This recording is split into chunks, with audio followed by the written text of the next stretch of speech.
Welcome back, everyone. I'm Robin from This Blog's Neat, and I hope you've been following along. This is the fourth video, the last video, well, probably not the last unaged rum that I'm going to be tasting, but this is the fourth unaged rum that I'm gonna be tasting of the four unaged rums that I picked up recently.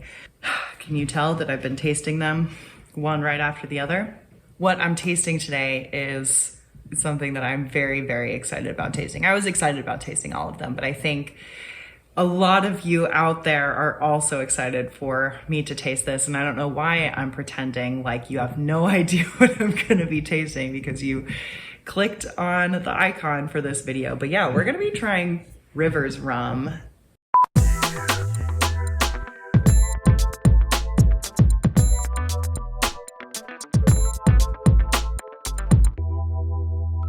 Rivers Royal Grenadian Rum. Love the label. This is bottled by Vellier, and you guys know how much I love Vellier, and it's because of Vellier that we actually get to try this because it's like really not exported outside of Grenada. I'm still trying to get the taste of the Grenadian rum out of my mouth right now. But I don't think it's gonna be a problem because this is at 69% ABV. Now it is a little bit pricier than the other three rums that I tasted during this batch of tastings. It's at about $60. I think some liquor stores do mark it up a lot more than that, but it is really, really hard to get your hands on. So Rivers Royal Grenadian Rum. This bottle is at 69% ABV, but locally, like if you go to Grenada, it's bottled at still strength, I believe, which is 75% ABV, and that can fluctuate depending on distillation. And I really recommend like looking into River Antoine Estate because the way they produce rum is from like, well, I mean, it says they've been producing rum since 1785, and it's like they're still producing rum in 1785. Let me tell you a little bit about them. So what they use to make this rum is cane juice syrup. Now, this is boiled down from fresh pressed cane juice, and the way that they crush the cane stalks is by using a water-powered mill that they've had since 1840. This is also completely spontaneously fermented, wild fermented in these big open concrete vats that never get washed out. This distillery would be, most distilleries actually, but this one especially would be a brewer's nightmare. There is just no sanitation that goes on. So this is spontaneously fermented for about 8 days, and at the end of those 8 days, the wash strength is around like 4 to 4.5% ABV. So as a distiller, you're like, oh my gosh, that's such a low yield.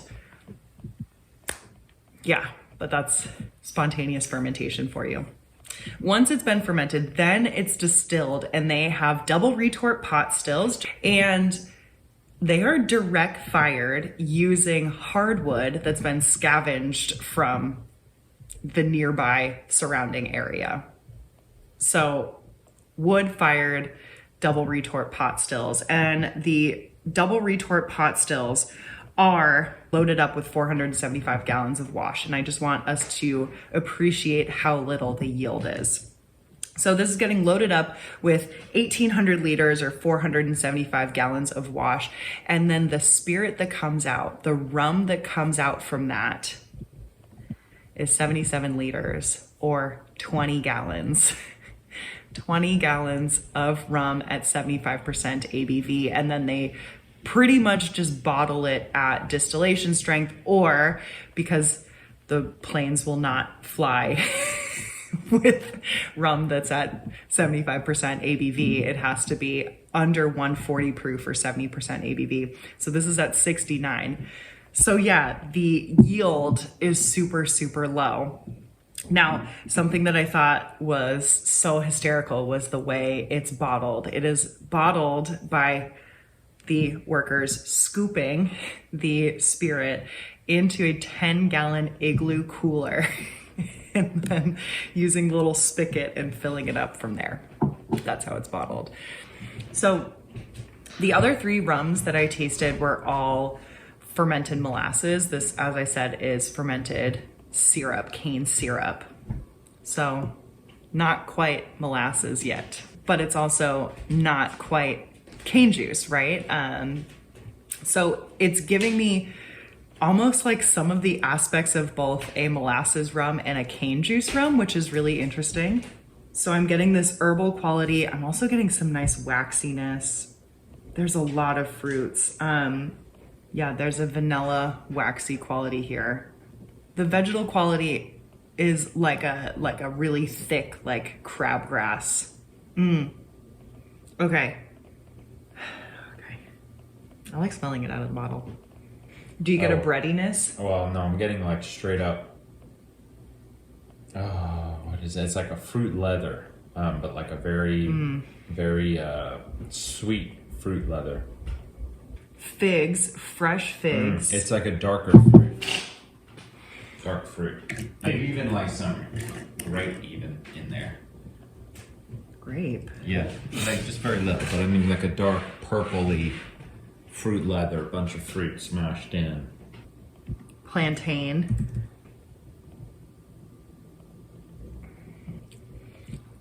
It's like a fresh rye loaf with orange marmalade and fig jam. And then it goes into this like peppery, like black peppercorns, as well as like a like almost like a jalapeno, but just the flesh, no spicy seeds, / like green bell pepper. And now I'm back to the caraway, the rye bread with the marmalade, much more orange marmalade, some like lemon peels in there as well. Now on the nose, I'm starting to get like key limes, like fresh zested, like fresh key lime zest. Oh no, I'm getting that fig thing again. I forgot to mention the mouthfeel. It was lovely, super silky.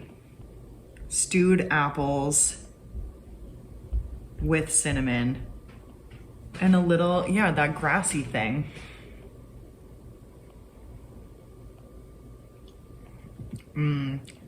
Some more spices now. Clove and cinnamon bark. We're back to like the fresh figs too. So, is Rivers worth the hype? Yeah, absolutely. Yeah, this is great. I highly recommend grabbing it. If you're a fan of high ester rums, even if you're not a fan of high ester rums, I don't think that there's anything in here that is off-putting, right? Like sometimes when people first start to venture into high ester rums and you get that big like ethyl acetate, like nail polish remover thing, it's pretty off-putting. Or you get that like, yeah, I mean, I'm looking at the 4 rums that I just tasted, with the Holmes Key, Savannah Distillery, Grenadian rum, like getting that mustiness could definitely, or band-aidy thing could definitely be off-putting with the Dead Reckoning Killick Distillery high ester Australian rum.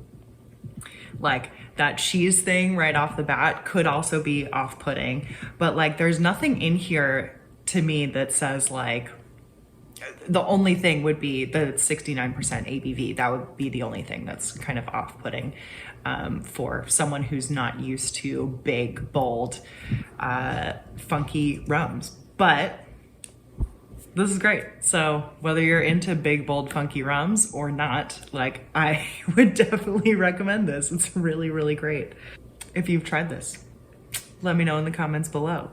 I hope you enjoyed this kind of the series of me tasting these 4 unaged rums. I wanted to kind of group together similar rums. I was looking for unaged rums that were all molasses based. Of course, Rivers is sugarcane syrup. I was looking for all pot distilled rums, but the Savannah Distillery Grenadian Rum is column distilled. So there's some differences here, you know, in the types of stills that are used, even in the raw ingredients that are used. Not all of them are wild fermented, etc. Also, I think it's an amazing example of why you should not classify rums all as white rums, because this one versus this one versus this one and this one, like all 4 of these, I can't hold 4 bottles at the same time, are completely different. Yeah, hold. Thanks for your assistance. Okay, all 4 of these rums